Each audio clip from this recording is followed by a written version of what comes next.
Good morning, St. Luke's. This is your friendly neighborhood host, Timothy Koo. Welcome you to another episode. I remember an old advertisement that says, "We know you have a choice of airlines, and we're glad you chose Singapore Airlines." So we're glad you've chosen St. Luke's Hospital as a patient or as a staff. Unfortunately, you don't have a choice to listen to Good Morning St. Luke's, though we hope you've been enjoying the program anyway. Our guest today is Cheung Siew Li, who is St. Luke's Director for Care and Integration. We'll learn more about that in a while, but in the meantime, welcome to Good Morning St. Luke, Siew Li. Good morning, Timothy. Thank you for having me on the program. It's a joy to have you with us. I'm going to ask you, Siew Li, before we begin the interview, to say Good Morning St. Luke's in your most enthusiastic voice. Good morning, St. Luke's. Zhao Xian Hao. That was Hakka, wasn't it? Yes. Lovely, lovely. So tell us a bit about your growing up years. So I grew up with an elder sister and two older brothers. My dad was a teacher in the Singapore School for the Deaf and mom a homemaker. So my parents were both speech and hearing impaired, but they were never disabled by their disabilities.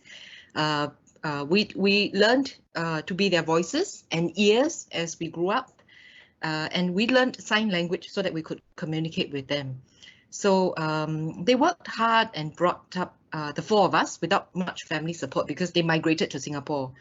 We didn't have much luxuries when we grew up, and the focus was really for us to be able to get a proper education. Mom, had to sew clothes for others and be a nanny to two other children on top of taking care of four of us, just to make ends meet. So I think as I grew up watching my parents, I learned what is resilience. I saw from them what it meant to overcome challenges in life. I also saw from the deaf community how families struggled with disabilities and they struggled with poverty on top of, common family problems that other families get. And this is one of the reasons why I wanted to study and do social work. I wanted to help others. I wanted to make a difference to their situation. It's wonderful how sometimes our background, the environment we brought up, in, is what then compels us or moves us towards a certain type of work. So you are a social worker. Tell us a little bit about what the job of a social worker involves. Social work is about change, is about tackling social and family problems that are affecting people's lives. It's about improving people's situations or in reducing suffering. So maybe what I can do is to share what social workers do at St. Luke's Hospital. So we help patients who have financial problems, some because of the recent medical condition. We help patients who have difficulty with their medical or hospital expenses. The second thing that we do is that we provide emotional support through counseling for the patients, to the patients and their caregivers, especially when they have been affected by the recent health problems. We also empower caregivers by giving them support, and we run a monthly support group program. And thirdly, we do care integration and support patients as they prepare for home after rehab. We help families plan for care at home after discharge. We link them to community services like daycare centers, day rehab service, meals on wheels, so that patients and caregivers can cope better at home. And for seniors who need long-term care but have no caregivers, we help them to find a home in a nursing home. So social work, like faith, is a vocation and a profession of second chances and hope. Thank you. You sound passionate about your work. Tell us a memorable story that reminds you of why you became a social worker. What motivates me to carry on even though it gets difficult at times is that I realize that when I give my best and help to meet someone's needs, I may be able to make a difference in that person's circumstance or contribute to improvement. This gives me satisfaction and joy in my work. I remember an elderly widow with severe dementia whose physical and emotional well-being suffered because her caregiver was so stressed out caring for her. Her caregiver back then didn't know what dementia really was. She had to struggle with her own health problems. She had to worry about her financial problems. She had to also take care of another sick family member. This elderly mother was really suffering from the many health problems on top of the dementia that she was suffering from.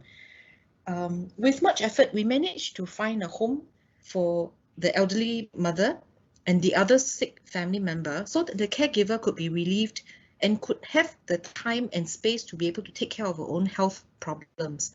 We also educated her about what dementia is. We also shared strategies on how to care for herself better. And as a result, the relationship improved because now the caregiver was not bogged down by caregiving tasks. She could visit her mother regularly and they could spend quality time instead of being bogged down by the daily task of caregiving. And I also saw that the elderly mother became more cheerful.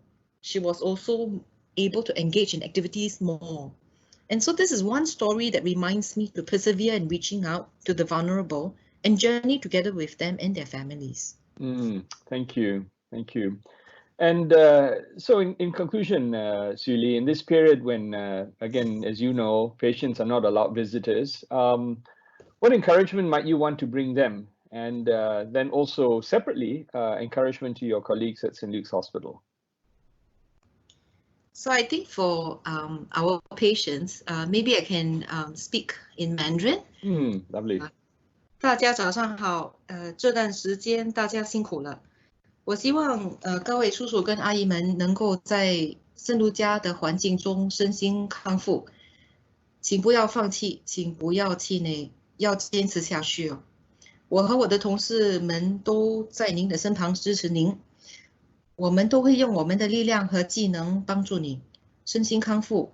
我们大家互相鼓励，好吗？我祝大家今天身心愉快。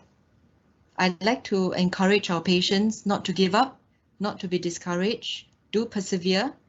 My colleagues and I are here with you to journey with you as you recover. So don't give up. So for my friends and colleagues, it's been a challenging time, but look how far we've come and what we've been able to overcome.